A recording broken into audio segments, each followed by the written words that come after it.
Hey guys, in this video I'll share with you exactly what I did to grow insane looking quads, alright? I get very complimented for my quads pretty often, and just finding a pair of jeans that is not tailored for me is a hassle. But it's pretty good, right? Having big quads, big legs, it also shows a sign of strength. So I'll tell you exactly what I did and the mistakes that you can avoid and things that you can implement right away to grow your quads. Alright, but let's go back to a younger Sharif, 10 years ago. I was 18 years old and my focus was powerlifting. I just wanted to lift heavy weights, watching those videos of Larry Wheels, everyone that is doing insane numbers. And I was squatting pretty heavy. I was almost at 4 plates, 445s and a 25. I don't know the exact number, but I could do at least 3 reps of that. Anyways, my goal was powerlifting, lifting heavy weight and just getting the weight up and down, and that was my goal. But then I realized that my quads were not growing much. I was deadlifting, squatting very heavy, but my legs weren't showing. Alright, I also got injured on my hip where I couldn't do any heavy weights, and then I had to change my training method. So I was going a lot more for higher reps, more time under tension, more controlled weight. So less thinking of moving the weight from A to B, but rather engaging my quads to get that job done, really focusing on my time under tension, slowing down my reps and doing high reps. Alright, so instead of going for sets of 3 to 5, I was going for sets to 15, even 20. Alright, that's what I realized that worked best for me. High reps, I'll talk more about it later. But anyways, just doing that switch of training. Alright, you can see a power lifter, you can see the way he's training, very explosive.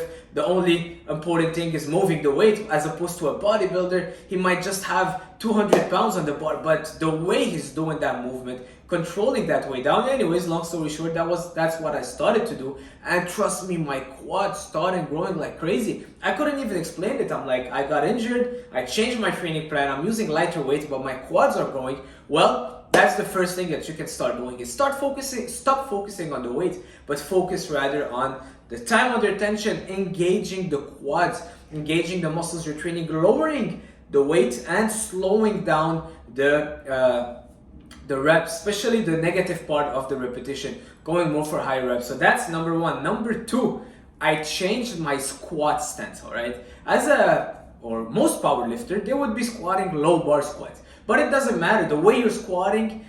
If it's low bar, high bar, wider legs, lower legs, you can be squatting the way you want. But what was happening is that I was barely feeling my quads. Alright, when you're more low bar, you're opening more your legs, you have a wider stance. Well, you're engaging mostly your hips muscles, your glutes, and you're using a lot of also lower back in that kind of stance, but my quads were not getting any engagement. I was putting 4 plates each side, doing my reps, putting back the weight, and I'm like, I don't feel anything on my legs. I'm out of breath, but I don't feel anything on my legs. It's weird. So what I did is I changed my squat stance, narrowed it down, higher by squat.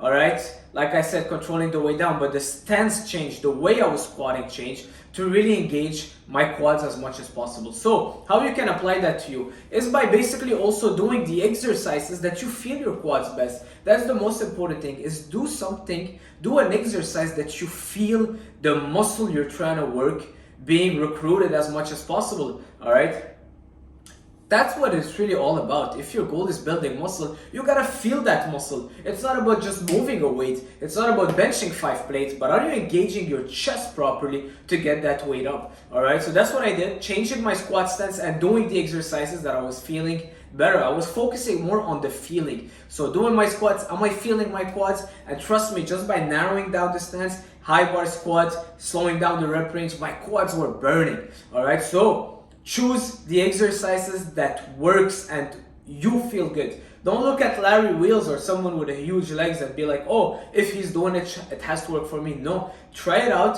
What do you feel? Do you feel your quads well? If yes, then it's a good exercise for you. Do you feel mostly your glutes and your lower back and you're just kind of going through the motion? Well, it might not be the best for you. Number 3, I started pre-exhausting my quads. All right, after all the injuries, lower back, hips, here and there, I was like, okay, I don't want to squat anymore too heavy weight. So I was keeping my squats for later up until I was kind of exhausted. So I was reaching my squat and I was already exhausted. So it's called a pre-exhaustion method, where you fatigue your muscles before reaching your compound movement. By the way, Mike Metzer was very famous for that. He used to start with an isolation movement and then go to a compound movement. So it could be starting with flies, going to bench press, starting with lunges, going to the squat after. That's what I did. So pre-exhausting my quads. So how I did it? A lot of lunges, body weight lunges or walking lunges. I would do maybe 100 rep per leg, not in one set, maybe 5 sets of 20. And by that time, my quads were so pumped, I was already fatigued, and then I would be moving on my big presses, heavy squats, heavy considerably, because then this weight that I will be using would be much lower. But by pre-exhausting, I'm feeling my quads so much more. My quads are already activated, and then I don't need to put as much heavy weight on the squat. So instead of putting 4 plate, I'm putting 2 plate, but I'm feeling it so much better. I'm lowering my risk of injury, and my quads are just on fire. Especially that I pre-exhaust them, they're engaged even more when I'm doing this exercise, and it just gets that fatigue, get them to failure, just get a crazy burn. All right, many times you can go to the gym and start with the squat. You'll be putting a lot of weight, loading the bar, but it's just your knees bending and coming up, but you don't feel like your quads got any blood in there. You don't feel that your quads are really the primarily muscle. All right, this is about quads, okay? We're talking about quads. If your goal is getting stronger, then by all means, focus on doing your squat at the beginning and on moving the weight. But if your goal is bodybuilding, building muscle, hypertrophy, then those techniques will really help you. The pre-exhaustion helped me with everything. All right, don't focus on the weight. We're not we're not powerlifters, we're bodybuilders. We train like bodybuilders. We focus on the tension we put on the muscle. Think about it as putting a nail in the wall. Do you focus on the nail or do you focus on the hammer and you just smash the hammer? No, you focus on the nail, you give small smashes on the head of the nail, very gentle, to get the job done. That's what bodybuilding is, all right? You gotta really put your mind into it. So next, number 4, I started with hamstrings. Every leg workout, it's been years, I've been starting with hamstrings, okay? I'll tell you why. First of all, warms up my knees.